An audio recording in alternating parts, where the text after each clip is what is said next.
This is the RV Advisor Podcast with your host, Tom Alexander. Get all the latest information, trends, advice from experts, stories from the road, and more in the world of recreational vehicles. Now, here's Tom.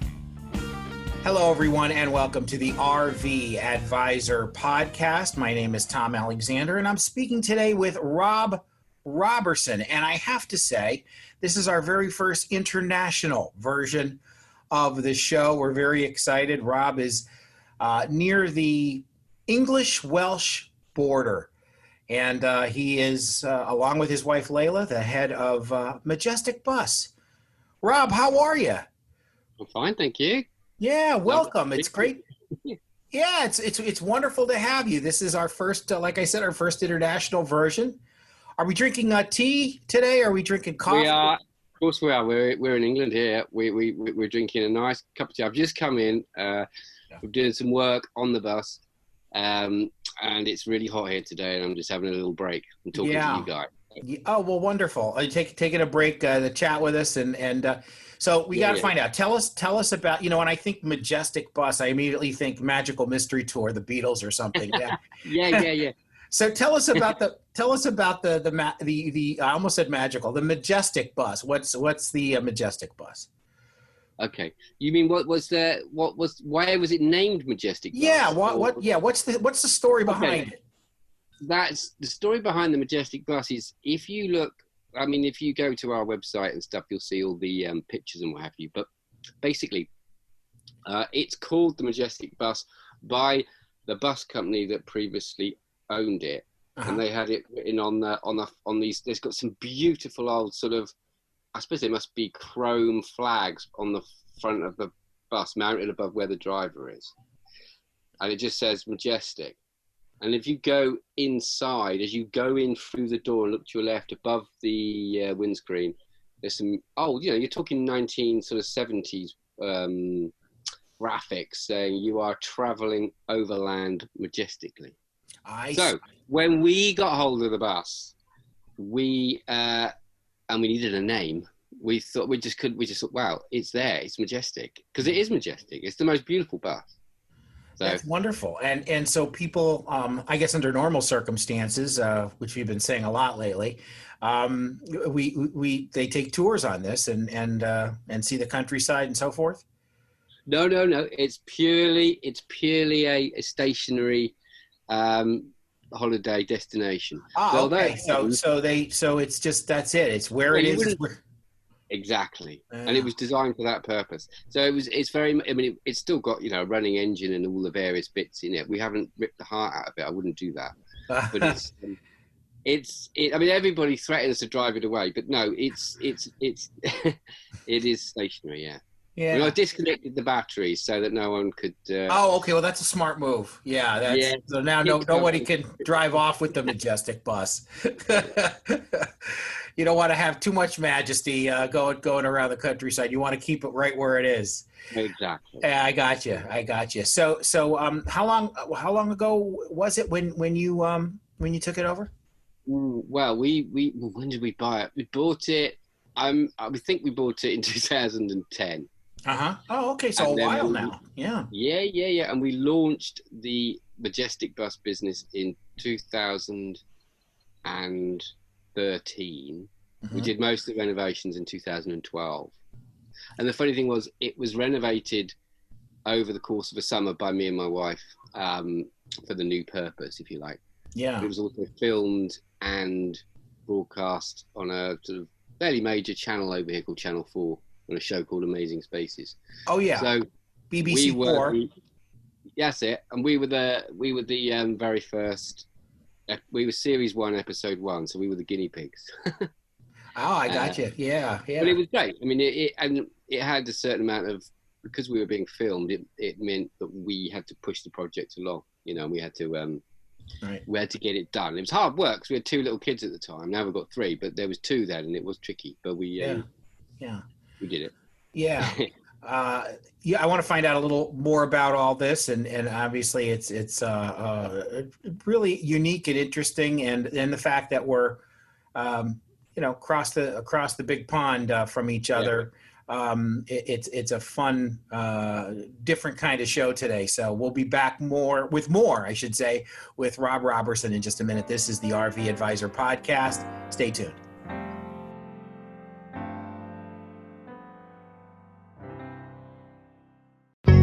RV owners, it's no secret that those manufacturers' warranties just don't cut it. Get the peace of mind you deserve and step up to the RV Advisor Extended Warranty Plan. Visit thervadvisor.com or call 833-229-0911. That's 833-229-0911.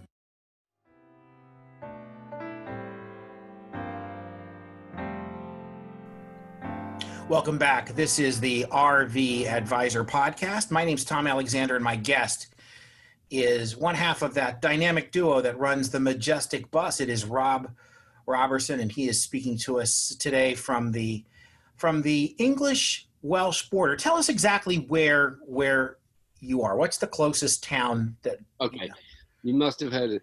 You probably would have heard of the closest town because it's kind of world famous because it's called Hay on Wye, and they have the very famous Hay Festival, which is a sort of international literary festival. Which kind of put the town on the map.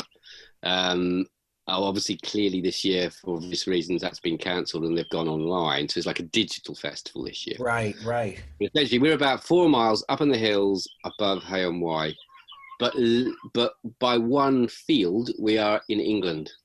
We're very close to a very famous landmark called Offa's Dyke, which is the border between England and Wales. So we're kind of one field away from that. Wow. Okay. So really close. You could a nice walk and you're in Wales, right? Exactly. Yeah, that's fantastic. And I was telling you earlier offline that we were, my wife's heritage is largely Welsh, and so she'll be extra interested in this particular episode of the show. I can tell you.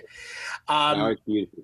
Yeah, we'd love to get over there and visit, and it'd be great to see the Majestic bus too. Absolutely.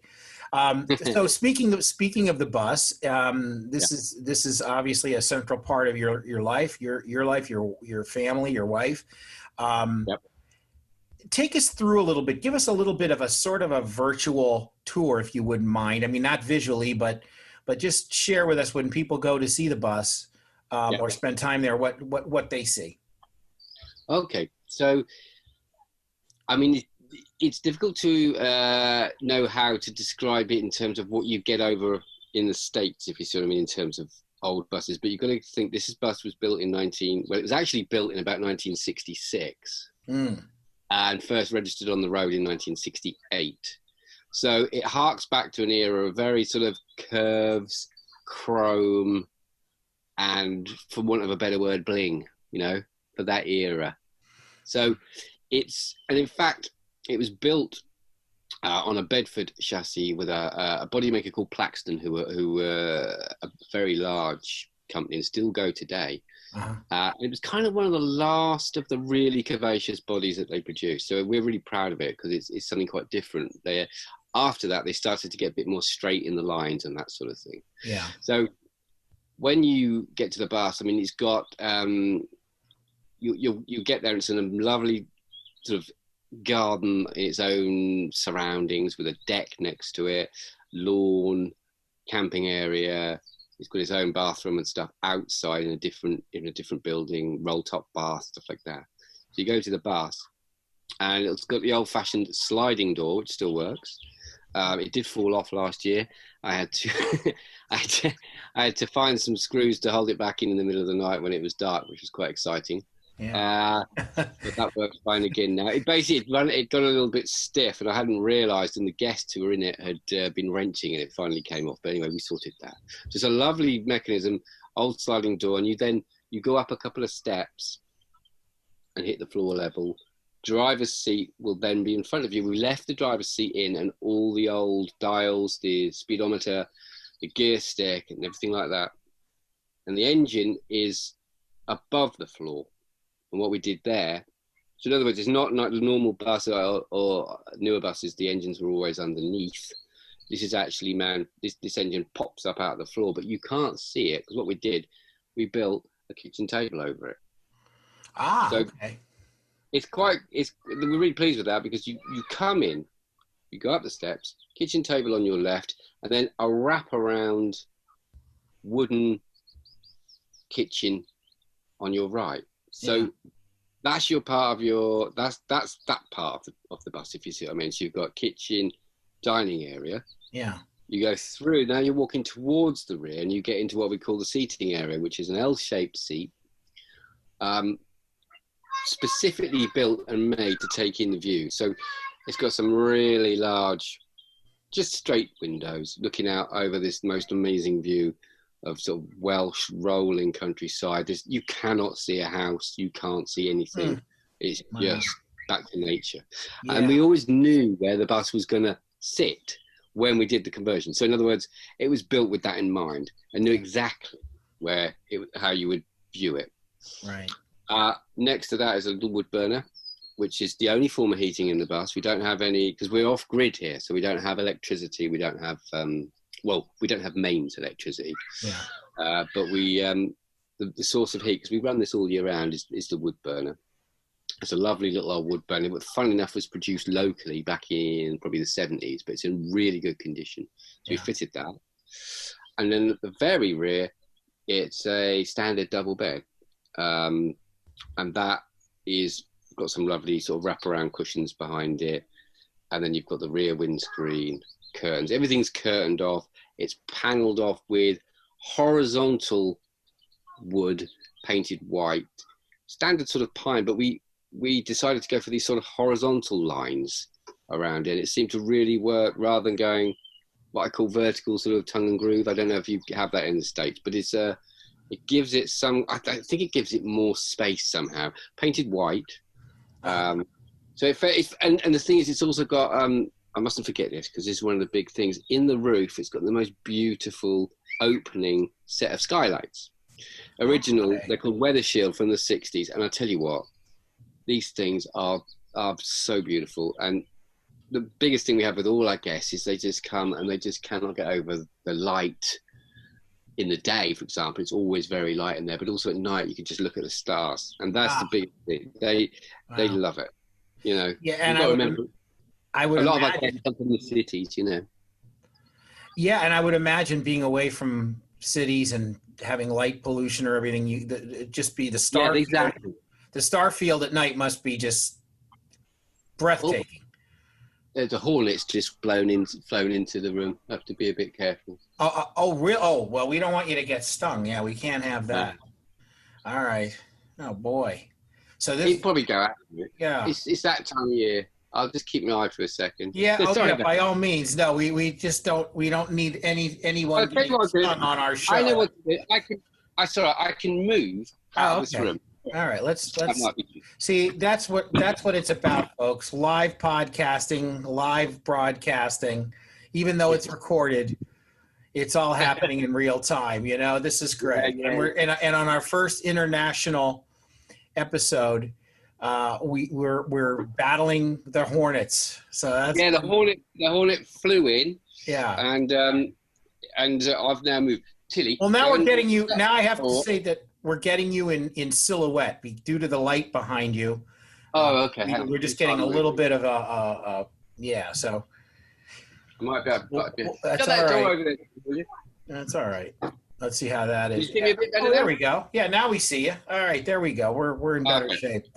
So, well, we'll wrap up, and I'm sure you've got a lot. I heard some family activity there going on in the background. Yeah. So. That was my daughter. I was just telling her to shut the door before the hornet came out. That was all. Gotcha. So let me ask you. Obviously, the whole planet is going through one particular thing together, and that is, of course, COVID-19, coronavirus, and in varying degrees of severity around the world, depending on where you're sitting. Right now, I would imagine right on the border where you are with Wales, where it's not a heavily populated area. It's probably somewhat maybe more in check than you would see in London or somewhere.